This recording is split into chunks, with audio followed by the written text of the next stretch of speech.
My name is Bella Hodgkinson. I arrived here in Barkerville as part of a troupe of Hurdy Gurdy dancing girls, and I stay here right until 1911. Then I moved down the road to Cameronton, to the cemetery. So the Hurdy craze begins down in California, where the saloon owners realise they're going to make a lot more money if they have actual women for their miners to dance with. It's also suggested this might solve the problem of the fights that break out when the miners have to draw straws to see who's going to pull on the skirts for the dancing. In any case, they hire men who become known as boss Hurdys, and these men are sent out frequently to Europe because there is an economic slump in Europe, and they are looking very specifically for poor but honest families in great debt and who have a daughter between the ages of 13 to 16 or 17 years old. Now, when the boss Hurdy finds such a family, he will approach the father. He will offer to pay off the entire family debt with the simple exchange that the young lady accompany him to the goldfields to work. If the father agrees, he has inadvertently sold his daughter into indentureship. Because what that wily boss Hurdy does not tell the father is that in addition to the family debt, he adds the cost of our passage to the goldfields. He adds the cost of our room, board, clothing, food, dancing lesson, dresses, all of our expenses, plus a hefty interest on that loan.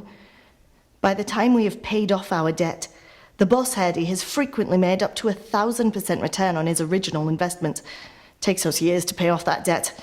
We do charge $1 a dance, but a very small percentage of that is applied back against the principal of the loan, and we earn every penny of that dollar, I assure you. The most popular dance, or one of the most popular dances on Williams Creek in my day, is called Ringing the Bell. Goes like this. The miner pays his dollar. This entitles him to wrap his hands around your waist, and he will begin to swing. Now, you can imagine, after 12 hours underground and a few drinks at the bar, the miners get a bit exuberant. They like to get into a competition with each other. Who can swing their girl the highest? So they swing us further and further, side to side, with the hopes eventually they will swing us so far to one side or another that they will swing us right upside down, so our feet are pointing towards a ceiling. They call this ceiling dancing. And if the miner accomplishes this, he has rung the bell. For this feat of athleticism, he receives a free drink at the bar. For myself, well, the skirts which had been around my ankles are now suddenly around my shoulders, because inevitably what goes up must come down, and the rest of the assembly is treated to a rather shocking drawers display. Now, at this point, you might be starting to connect the dots in your minds and thinking, dancing girl, great debt, gold rush town. I can see where this is going, and start to have some questions on the subject of prostitution. And I do not blame anybody who has those questions, because the entertainment and moving picture industry in your day has done these women a grave disservice. They imply that any woman involved in a gold rush town must be involved in the oldest profession, and they turn these women's lives into a sort of punchline. Now, as I understand it, prostitution is a subject that, even in modern day, is slightly uncomfortable, not spoken of very much, so it's spoken of far less in my day, and therefore any information that historians in the modern day can uncover is cloaked in Victorian euphemism. Now, I cannot speak to you as one of these miners' angels, as they are called, but I am one of the only voices to speak for them. And what I can tell you is that if the woman in question were to be your daughter, your sister, your niece, your wife, your widow, it's the very last thing you would ever choose for her. The last thing she'd ever want for herself.